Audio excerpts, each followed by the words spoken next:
In the realm of NBA contracts, where fortunes are made and lost on the court, some deals stand out for all the wrong reasons. As we delve into the abyss of the 10 worst NBA contracts, one thing becomes abundantly clear.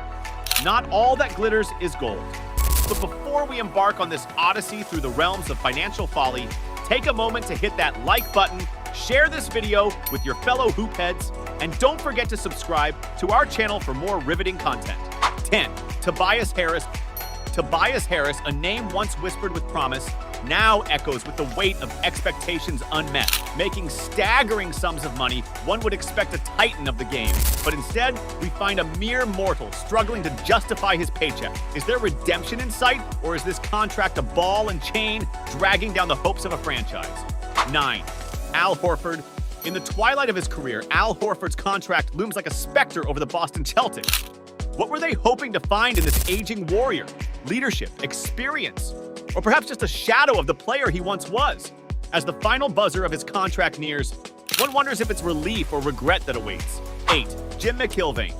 When Jim McIlvaine signed a 7-year deal for $33.6 million with Seattle in 1996, it marked the start of the end for the Sonics' near dynasty of the 1990s. The issue with this contract was not so much the value, though it was way too much for him who played less than 15 minutes a game. The real issue was that superstar Shawn Kemp was suddenly making less than 5 of his teammates and couldn't renegotiate his deal for another year. 2 years into the deal, the Sonics dumped his contract on the Nets, and McIlvaine was done playing 2 years before his contract expired.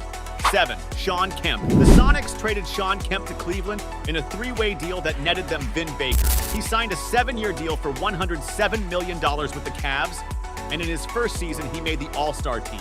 But in the lockout-shortened 1998-99 season, he reported to training camp at a whopping 315 pounds. Somehow, he still racked up a career-high 20.5 points a game, but the athletic Rain Man was gone better. Cleveland traded him to Portland in 2000, where he checked into rehab for cocaine addiction before the season was over. 6. Eddie Curry. There are so many bad Knicks contracts for big men that it's hard to select. We're going with Eddie Curry over the inexplicable Jerome James contract the year before, 5 years and $30 million just because of the trade cost. Instead, the Knicks traded for Curry and gave him $60 million and also traded what turned out to be the number 2 pick in the draft to Chicago. By 2008, Curry weighed more than 330 pounds and was out of the rotation. He returned 70 pounds slimmer and won a ring with Miami in 2012, although he didn't play in a single playoff game. 5.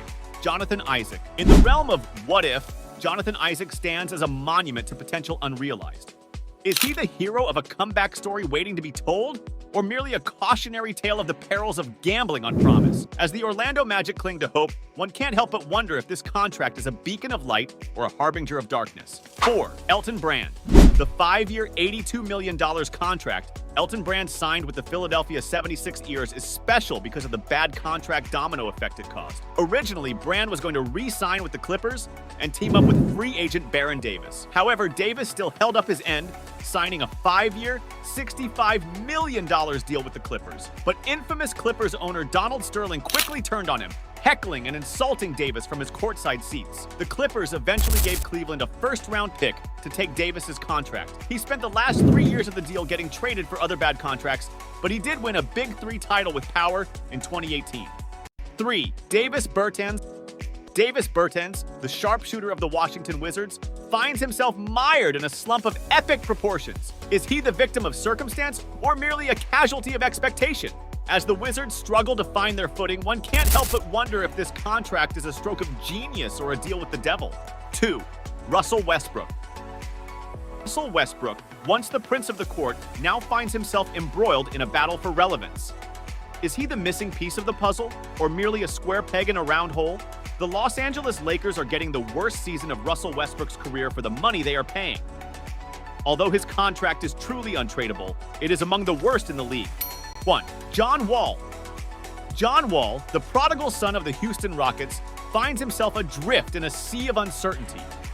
Is he the hero of a comeback story waiting to be told, or merely a cautionary tale of the perils of chasing past glories? As the Rockets chart their course, one can't help but wonder if this contract is a beacon of hope or a shadow of despair. These contracts stand as a testament to the highs and lows of the game. From the soaring heights of success to the crushing weight of failure, they serve as a reminder that in the game of basketball, nothing is guaranteed.